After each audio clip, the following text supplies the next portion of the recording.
Hello சொல்லக்கூடியஸ், நம்ம இன்றைக்கி கிராணியோட story பார்க்க போகிறோமா? ஆமாம், நம்ம இன்றைக்கி கிராணியோட ஸ்டோரி தான் பார்க்க போகிறோம். ஸோ வீடியோக்குள்ளே போகிறதுக்கு முன்னாடி like, share and subscribe and மறக்காம பெல் ஐக்கான் பட்டனில் கிளிக் பண்ணிச்சுக்கோங்க. அப்போ தான் நம்ம போகிற வீடியோஸ் ஒன்று வரும். நீங்கள் கொடுக்குற லைக்கும் ஒரு சப்ஸ்கிரைபும் எனக்கு கொஞ்சம் மோட்டிவேட்டடாக இருக்கும். So please like, share and subscribe பண்ணி வச்சுக்கோங்க. கிராணி கேம் பற்றி நம்ம எல்லாருக்கும் தெரியும். அந்த கிராணி கேமுக்குள்ளே இருக்க கிராணியை பற்றி தான் இப்போ நம்ம பார்க்க போகிறோம். இந்த கிராணியோடைய ரியல் லைஃப் ஸ்டோரியை பேஸ் பண்ணி தான் இந்த கேமை உருவாக்கியிருக்காங்க. கிராணியோட ரியல் நேம் தமாரா சன்சன் நோவா. இவங்களுக்கு 60 வயசு ஆகுது.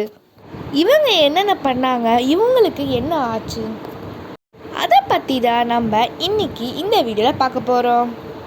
வாங்க நம்ம இப்போ வீடியோக்குள்ளே போகலாம்.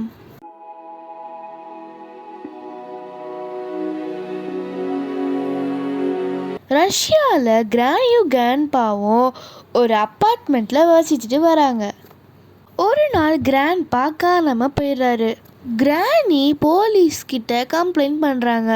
சரி, நாங்கள் இன்வெஸ்டிகேஷன் பண்ணுறோம், நீங்கள் போங்கன்னு சொன்னாங்க.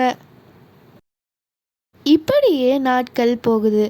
ஆனால் கிராண்ட்பா கிடைக்கவே இல்லை. சரி, அப்பார்ட்மெண்ட் காலியாக தானே இருக்குன்னு சொல்லிட்டு அப்பார்ட்மெண்ட்டாக வாடகைக்கு விடுறாங்க. கொஞ்ச நாள் நல்லா தான் போயிருந்துச்சு. ஒரு நாள் கிராணிக்கும் வாடகைக்கு விட்ட டென்டனுக்கும் பிரச்சனை வருது. திடீர்னு ஒரு நாள் அந்த டென்டனும் காணாமல் போயிடுறாரு. அவர் எங்கே போனார், என்ன ஆனாருன்னு யாருக்கும் தெரியல. இப்படியே காலங்கள் போகுது. 2015 கிராணி வேலண்டைனா ஒலோனோவாக்கு ஒரு க்ளோஸ் ஃப்ரெண்ட் இருக்காங்க. கிராணியை ஒரு நாள் கூட்டிகிட்டு வந்து, இவங்க என்னுடைய ஃப்ரெண்ட், இவங்க வீட்டில் ரெனோவேஷன் ஒர்க் நடந்துட்டுருக்கு, கொஞ்ச நாளைக்கு உங்கள் வீட்டில் இருக்கட்டும்னு சொல்லி விட்டுட்டு போகிறாங்க. வேலண்டைன் என்ன பண்ணுறாங்க அப்படின்னா, நம்ம ஃப்ரெண்டோடைய ஃப்ரெண்டு தானே சொல்லி நல்லபடியாக கவனிச்சிக்கிறாங்க.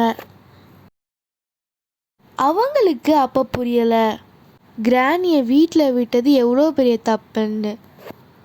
கிராணி என்ன பண்ணுறாங்கன்னா, வேலண்டைனாக்கு நிறைய ஹெல்ப் பண்ணுறாங்க.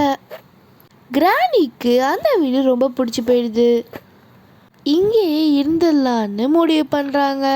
நம்ம எல்லாரும் என்ன பண்ணுவோம், வீட்டுக்கு கெஸ்ட்டு வந்தால் கொஞ்ச நாள் அட்ஜஸ்ட் பண்ணுவோம். ரொம்ப நாள் இருந்தால் அது நமக்கே டிஸ்டர்ப் ஆகும்ல, அவங்களுக்கும் டிஸ்டர்ப் ஆகுது. அப்போது வேலண்டைனா தமாரா கிட்ட கேட்குறாங்க, ரொம்ப நாள் நீங்கள் இங்கே இருந்த மாதிரி இருக்குது, இன்னும் உங்கள் வீடு ரெனோவேஷன் ஒர்க் முடியலையான்னு கேட்குறாங்க. கோபம் அடைந்த தமாரா அவங்களையும் கீல் பண்ணி பாடியை பார்ட்டாக கட் பண்ணி மூட்டையில் கட்டி வீசி எறிஞ்சிடுறாங்க.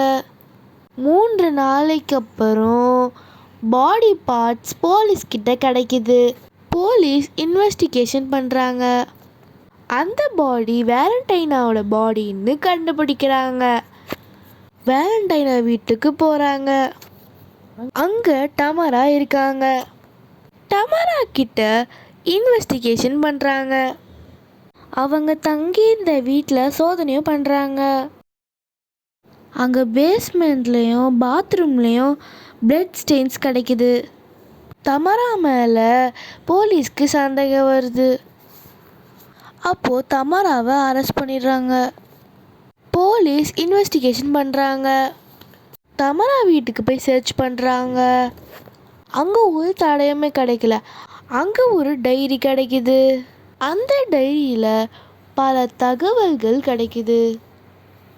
கிராண்ட்பாவை கொன்னது, டென்டை கொன்னது சொல்லி 10க்கும் மேற்பட்ட கொலைகளை எப்படி பண்ணுன்னு டைரியில் எழுதி வச்சுருக்காங்க.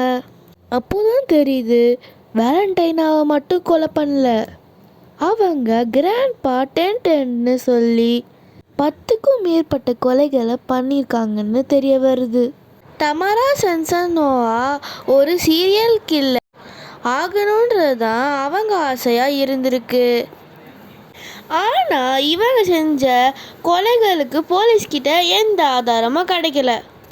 ஆனால் கடைசியாக செஞ்ச வேலண்டைனா கொலையை மட்டும்தான் போலீஸால் கண்டுபிடிக்க முடிந்தது. அந்த கொலையால் தான் தமாரா மாட்டிக்கிட்டாங்க. இதிலிருந்து என்ன தெரியுது அப்படின்னா, அவங்க செய்த கொலைகளுக்கு தண்டனை கிடைக்கணும்னு முடிவு செஞ்சுதான் எல்லாருக்கும் தெரிகிற மாதிரி அந்த பாடி பார்ட்ஸை வெளியே வீசியிருக்காங்க. போலீஸ் கேஸ் இன்வெஸ்டிகேஷனில் இவங்களை அரெஸ்ட் பண்ணுறாங்க. இவங்களுடைய ஆசையே சீரியல் கில்லர் ஆகி ஃபேமஸ் ஆகணுன்றது தான். போலீஸ் அரெஸ்ட் பண்ணும்போது ரிப்போர்ட்டர்ஸ்லாம் கூடியிருக்காங்க. அப்போது ரிப்போர்ட்டர்ஸ் பார்த்து கிராணி சந்தோஷமாக அவங்கள பார்த்து ஃப்ளையிங் கிஸ் கொடுக்குறாங்க.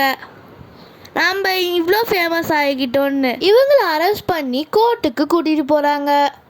கோர்ட்டில் இவங்க நார்மல் பர்சன் கிடையாதுன்னு சொல்கிறாங்க. இவங்களுக்கு உடனே சைக்காலஜிக்கல் ட்ரீட்மெண்ட் கொடுக்கணும்னு சொல்கிறாங்க.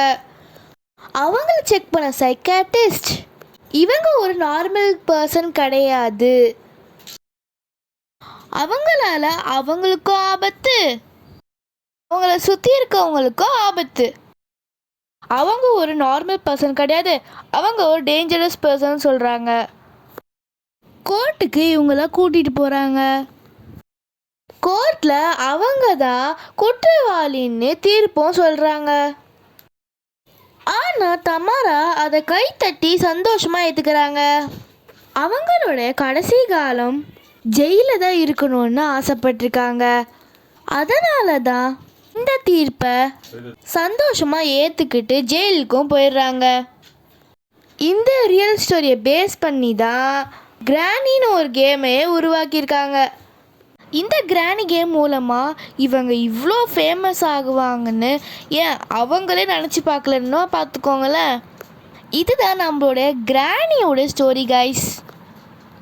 இந்த கேம் எனக்கும் பிடிக்கும், உங்களுக்கும் பிடிக்கும்னு நான் நினைக்கிறேன். ஸோ செல்லக்குட்டீஸ், யாராவது உங்களுக்கு தெரியாதவங்க எதை கொடுத்தாலும் வாங்காதீங்க, யார் கூப்பிட்டாலும் போகாதீங்க. ஸோ கேர்ஃபுல்லாக இருங்க. தேங்க்ஸ் ஃபார் வாட்சிங் செல்லக்குட்டீஸ். இதே மாதிரி இன்ட்ரெஸ்டிங்கான ஸ்டோரிஸ் நம்ம நெக்ஸ்ட் வீடியோவில் பார்க்கலாம். நம்ம அடுத்த வீடியோவில் சந்திப்போம். பாய்.